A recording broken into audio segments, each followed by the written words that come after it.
शांति हो आप सबके साथ। परमेश्वर का धन्यवाद हो कि आज हम फिर एक साथ उनके वचन में समय बिता रहे हैं। आज हम एक ऐसे विषय पर बात करेंगे जो हम सब के जीवन को छूता है। कोई इससे बचा नहीं है, चाहे घर में हो, काम पर हो या रिश्तों में। हर इंसान कभी न कभी क्रोध महसूस करता है और सच तो यह है कि क्रोध आना कोई पाप नहीं है। परमेश्वर ने हमें भावनाएं दी हैं और क्रोध भी उनमें से एक है। लेकिन सवाल यह नहीं कि क्रोध आता है या नहीं, सवाल यह है कि हम उस क्रोध का क्या करते हैं। आज बाइबल के वचन से हम सीखेंगे कि परमेश्वर हमसे क्रोध के बारे में क्या चाहते हैं। प्रियो, पहला बिंदु, क्रोध करो पर पाप ना करो। इफिसियों 4:26-27 पद में क्रोध तो करो पर पाप मत करो। सूर्य अस्त होने तक तुम्हारा क्रोध ना रहे और ना शैतान को अवसर दो। यह वचन स्पष्ट करता है क्रोध करना गलत नहीं।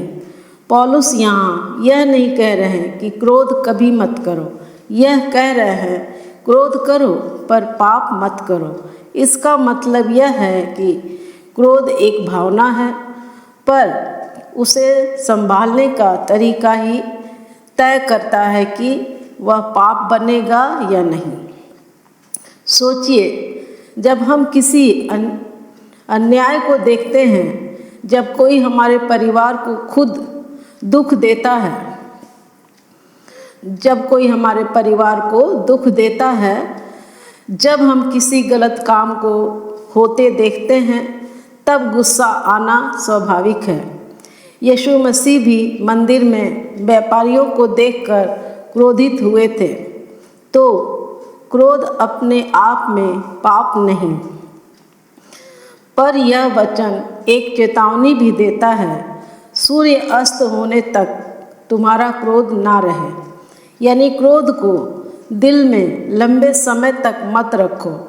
अगर हम गुस्से को अपने अंदर पालते रहें तो कड़वाहट बन जाता है और कड़वाहट शैतान को हमारे जीवन में जगह देती है।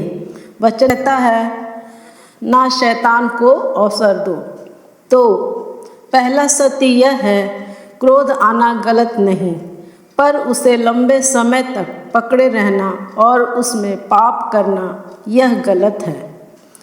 अब सवाल यह उठता है, हम क्रोध में पाप कैसे ना करें। इसका जवाब बाइबल हमें अगले वचन में देती है, देर से क्रोध करना सीखना। बिंदु नंबर 2, विलंब गति से क्रोध करो।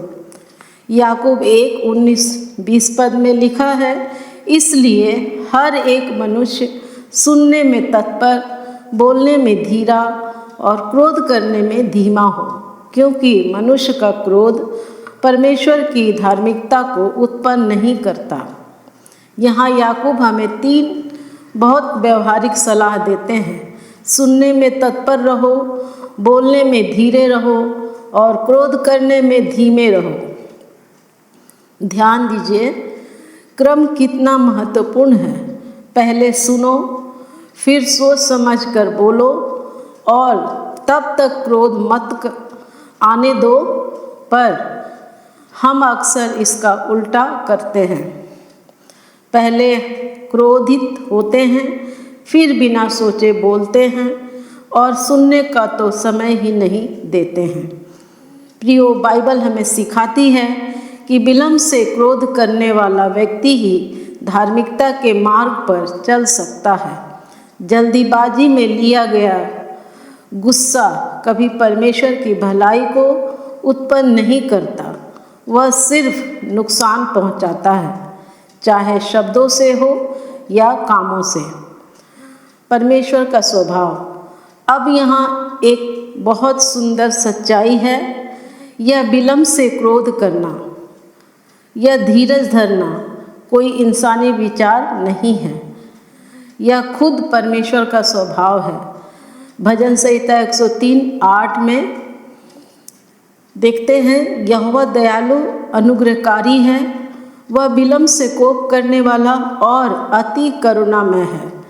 और भजन संहिता 145:8 में हम देखते हैं, वही सत्य दोहराता है कि परमेश्वर विलम्ब से क्रोध करने वाला और अत्यंत दयालु है। सोचिए, पूरी सृष्टि का रचनहार जिसके पास हर अधिकार है कि वह तुरंत हमारे पापों पर क्रोधित हो जाए, फिर भी वह विलम्ब से क्रोध करता है। वह धीरज धरता है, वह अनुग्रह दिखाता है। अगर परमेश्वर स्वयं, जिसके पास सबसे ज़्यादा कारण है क्रोधित होने का, वह हमारे साथ धीरज रखता है, तो हमें भी यही अपेक्षा की जाती है कि हम एक दूसरे के साथ वैसा ही व्यवहार करें। यहीं से हमें समझ आता है कि जल्दी क्रोधित होना कोई ताकत या समझदारी की निशानी नहीं, बल्कि परमेश्वर के स्वभाव के विपरीत है। बिंदु नंबर 3, क्रोधी होना समझदारी की निशानी नहीं।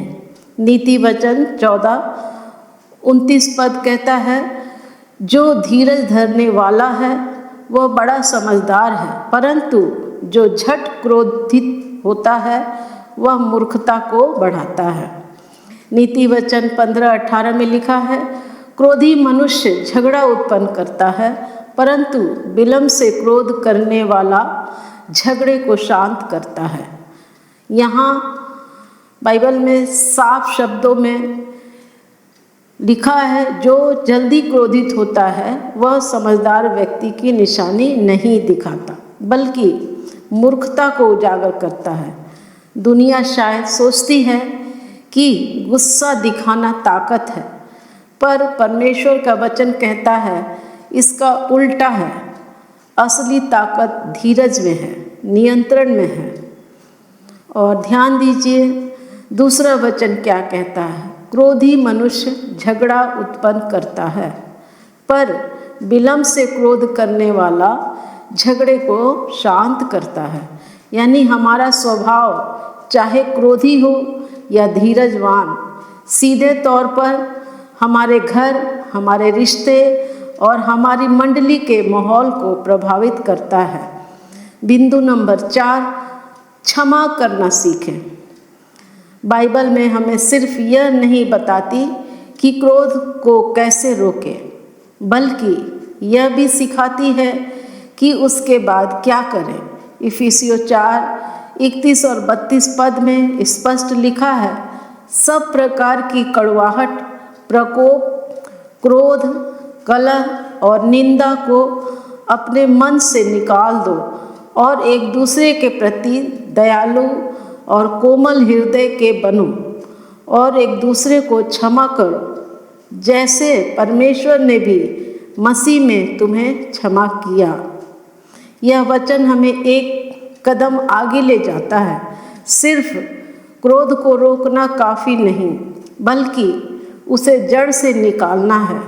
कड़वाहट, प्रकोप, कलह, निंदा, यह सब क्रोध के ही अलग अलग रूप हैं जो हमारे दिल में घर बना देते हैं। अगर हम उन्हें समय रहते ना निकालें, और इसका इलाज क्या है? क्षमा। जैसे परमेश्वर ने मसीह में हमें क्षमा किया, हमने कुछ भी नहीं किया था उस क्षमा के लायक होने के लिए, फिर भी उसने हमें क्षमा किया। वैसे ही हमें भी एक दूसरे को क्षमा करना है, चाहे वह व्यक्ति उस क्षमा के लायक लगे या ना लगे। क्षमा कोई कमजोरी नहीं, यह सबसे बड़ी आध्यात्मिक शक्ति है। अंत में हम देखेंगे, कोमल उत्तर क्रोध को शांत करता है। तो आज हमने क्या सीखा? क्रोध आना गलत नहीं, पर उसमें पाप न करना हमारी जिम्मेदारी है। हमें सुनने में तत्पर, बोलने में धीर और क्रोध करने में धीमा होना है, क्योंकि परमेश्वर स्वयं ऐसे ही हैं।